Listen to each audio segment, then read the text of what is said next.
What's up, Panther Nation? Your boy here diving deep into another tough loss for our Carolina Panthers.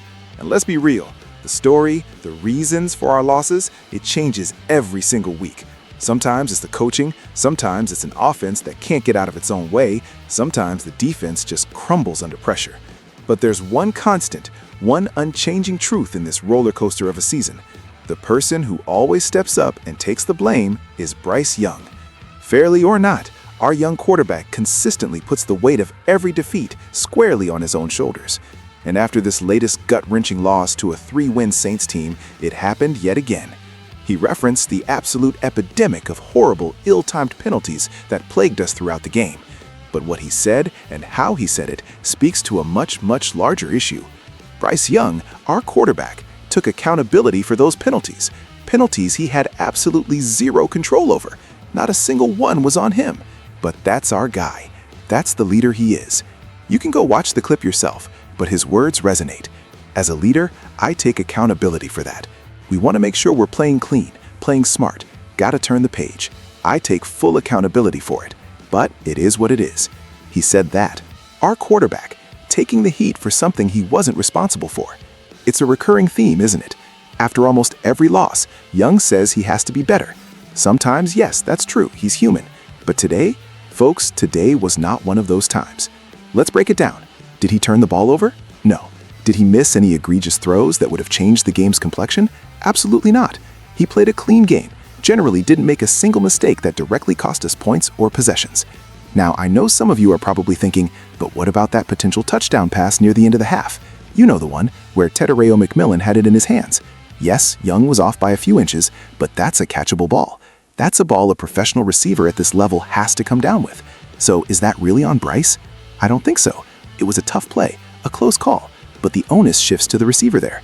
And then, on the would-be game-winning drive, he took a sack. Again, you could point fingers, but let's be realistic. The Saints got pressure fast. It was an immediate, overwhelming rush, and Young, despite his incredible ability to extend plays and bail us out so many times before, just couldn't escape this one. It's incredibly hard to fault him there.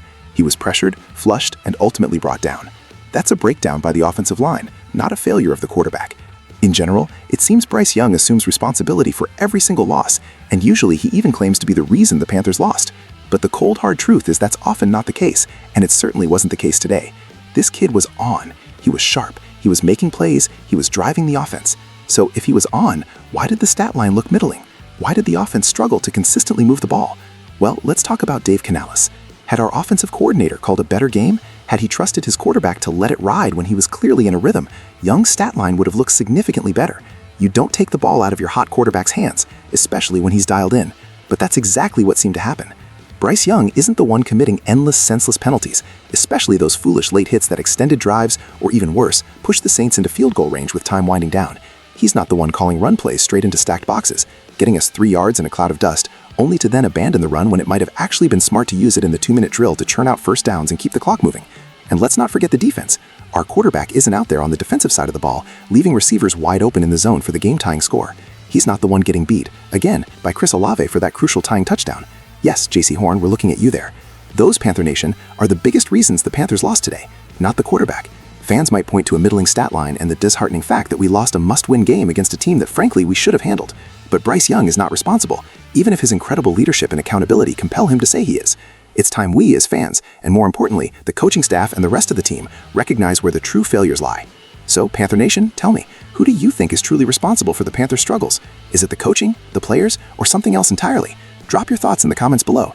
And if you want more unfiltered, honest Panthers analysis, make sure you hit that subscribe button and turn on notifications so you never miss a beat. Let's build this community and demand better for our team. Keep pounding.